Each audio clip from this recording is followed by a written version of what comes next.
Buna Müslüman hakkında hoşa gelmeyen sözü söylemek olmaz. Yok, bize deyirlər ki, beyan demek lazımdır. Allah Teala diyor ki, birbirinizin kusurunu araştırmayın. Biriniz diğerinize arkasından çekiştirmesin. Biriniz ölmüş kardeşinizin etini yemekten hoşlanar mı? İşte bundan çekindiniz, diksindiniz. İşte bundan diksindiniz. O halde Allah'tan korkun, şüphesiz Allah tövbeni çok kabul edendir, çok esirgeyicidir. Allah belə deyir, ama adama istiqamət veren, müəllim diyen, şeyh dediği adam deyir ki, beyan demek lazımdır aybını. Allah diyenin tam əksine. Demek o şeyh, o müəllim seni doğru yola aparmır. Təbir caizse, bələdçisi qarğı oranın varacağı yer pisliği olur, zibilliği olur. Qarğı çünkü zibillikdə eşələnir. O adamın arkasından gedilmez. Niye? Çünkü Kur'an'a zid hərəkət edir, Kur'an'a zid yeri dəvət edir, Kur'an'a zid təbliğ edir. İslam düşmənlərinin dəyirmanına sökülmüş bu.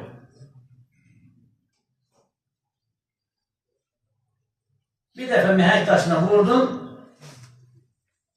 qəflət ola bilər. Xatırladarsan, qardaş, bu Kur'an ayəsində düz gəlmir, sənin bu davranışı. İsrail deyərsən, bu qəflət deyil, xəyanətdir. Çünkü o da bir insandır, xəta deyirlər. Ama deyersənsə ki, kardeşim, bu elədiyin davranış düzgün davranış değil, Allah qalı Kur'an'da belə deyir. Sen ama burada bir Müslümanın ayıbını açırsan, Allah ayıbları örtməkdən bəhs edir. Birbirinizin kusurunu araştırmayın deyir. Sen ama tersini deyirsən, adam İsrail ise o xəyanətdir. O, başka din düşmənlərinin dəyirmanını töhməkdir, əbbəylə yağ sürtməkdir deməkdir. O, başkalarının uşağı olmuşdur deməkdir. Onun arkasına gedilmez artık. Onun söhbəti dinlənməz. Resulullah sallallahu aleyhi ve sellem Efendimiz buyurur. Ey insanlar! Kimin üzerinde bir kul hakkı varsa onu derhal ödesin. Hak sahibi de halallaşsın. Dünyada rezil, rüsva olaram diye düşünmesin. Yaxşı bilin ki, dünya rüsvaylığı ahirətdəkinin yanında çok hafif kalır. Çünkü şirin bir dille üzür dilemek halallaşmağı asanlaştırır.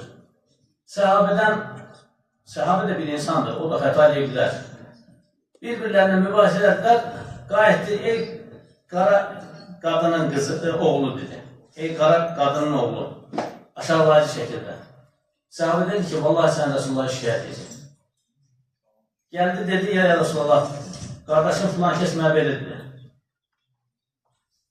Onu kardeşten çıkartmır ha diye, kardeşim falan kesmeye belirdi. Allah Resulü çevirip dedi ki, sende cahili alameti görürəm. Cahili yani İslam'dan önceki cehalet. Bizde cahili diyende savadsız anlamına gelir. Doğru. İslam'dan önceki hayat bir cahili hayatıdır. Savadsızlık hayatıdır. Ne kadar profesör olursan ol. Çünkü Allah'ı dərk etmedikçe sen savadlı sayılmırsan. Sende bir cehalet, cahili alamet görürəm dedi. Geldi üzünü, o birisi sahabenin, o qara kölənin oğlu dedi, sahabenin eşiğine koydu. Dedi, vallahi üzüme taxtıyı geçmedikçe bu baş buradan qalxmayacaq. Yani benim bakışım açı buradan tərpənməyəcək. O da o kardeşi o məhcur vəziyyətdən qurtarsın diye balaca ayakkabısının altını da toxundurdu, üzüne toxundurdu. Basım kesim yok, toxundurdu ki əhdi yerine gelsin. Yani həqiqət qarşısında, İslam qarşısında, İslam ayələri qarşısında sahabenin tavrı ölü kimi olmaktır. İradəsiz sıfırlanırdı. Xətasında israr eləmirdi. Bir Müslüman kardeşi ona bir aybını söylediği zaman veyahut da Allah Resulü'nün hədislərine aybını söylediği zaman o aybını da təkid etmirdi, ısrar eləmirdi. Xətasında ısrar eləmək kibirlik əlamətidir. Kibirlər cənnətə getməz deyir Allah Resulü aleyhissalatü vesselam. Bir qul Allah'ın qəzəbini gərəkdirən bir söz söyləyər. Fəqət o sözün özünü Allah'ın qəzəbinə çatdıracağını düşünməz. Halbuki Allah o kimsəni o pis söz səbəbiyle özünə qovuşacağı qiyamət gününə qədər qəzəb edər. Rəvah Muvatta ve Tirmizi. Yani bir xəta söz söyləyərsən, bir yanlış söz söyləyərsən, ölənə qədər Allah Teala sənə qəzəb edir, Allah qorusun. Ona görə çox diqqətli olmaq lazımdır. Bir gün Fəxri Kainat sallallahu aleyhi ve sellem Efendimiz dəvəsinin üzərində, əshabı da onun önündə gedirdilər. İçlərindən Muaz bin Cəbəl radiyallahu anh, ey Allahın Rəsulü, sizi narahat etməyəcəyəmsə, yanınıza yaxınlaşmağıma icazə verərsinizmi? Deyə soruşdu. Resulullah Efendimiz yaxınlaş buyurdu. Həzrət Muaz yaxınına gəldi, yan-yana irəliləməyə başladılar. Bu yaxınlığı vəsilə bilərək Həzrət Muaz soruşdu. Canım sizə fəda olsun, ya Resulullah. Rəbbimdən niyazım bizim can əmanətimizi sizdən öncə almasıdır. Fəqət Allah göstərməsin, əgər siz məndən öncə vəfat edərsinizsə, ardınızdan hansı ibadətləri edək? Allah onlardan razı olsun. Sahabe-i kiram, yaxşı ki Allah Resulundan belə şeylər soruşur, yoxsa biz bu şəriyyəti, bu dini imanı, bu etiqadı hardan öyrənərdik? Həzrət Peyğəmbər sallallahu aleyhi ve sellem sirli bir sükuta büründü, bu suala cavab vermədi. Bu sükut qarşısında Muaz radiyallahu anh suallar soruşaraq mənəvi susuzluğunu aparmaq istədi. Allah yolunda cihad mı edək? Deyə soruşdu. Peyğəmbər Efendimiz sallallahu aleyhi ve sellem belə buyurdu. Allah yolunda cihad gözəl şey, amma insanlar üçün bundan daha xeyirlisi var. Yəni, oruç tutmaq, zəkat verməkmi? Oruç tutmaq, zəkat vermək də gözəldir.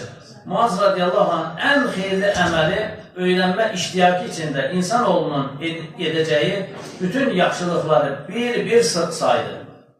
Fəxri Kainat sallallahu aleyhi ve sellem hər dəfəsində insanlar üçün bundan daha xeyirlisi vardır buyurdu. Həzrət Muaz sonunda anam, atam sənə qurban olsun. İnsanlar üçün bundan daha xeyirli olan nədir deyə soruşdu. Peyğəmbər Efendimiz mübarək dodağını göstərdi və belə buyurdu. Xeyir danışmayacaqsansa susmaq. Xeyir danışmayacaqsansa susmaq. Muaz radiyallahu anh heyrətlə danışdıqlarımızdan dolayı hesaba mı çəkiləcəyik deyə soruşdu. Danışdıqları, dedikləri, yəni normal günlük danışıqları, qeybəti zad nəzərdə tutulur, Muaz radiyallahu anh. Bunun üzərinə Resulullah sallallahu aleyhi ve sellem Muazın dizinə belə bir toxundu və cavabladı. Allah xeyrini versin Muaz, insanları üzüstü cəhənnəmə sürükləyən dillərinin söylədiyindən başqa nədir ki?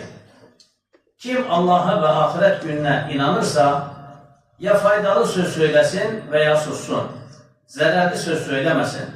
Sizlər xeyirli söz söyləyərək qazançlı çıxın, zərərli söz söyləyərək rahat və huzura qovuşun. Zərərli söz söylə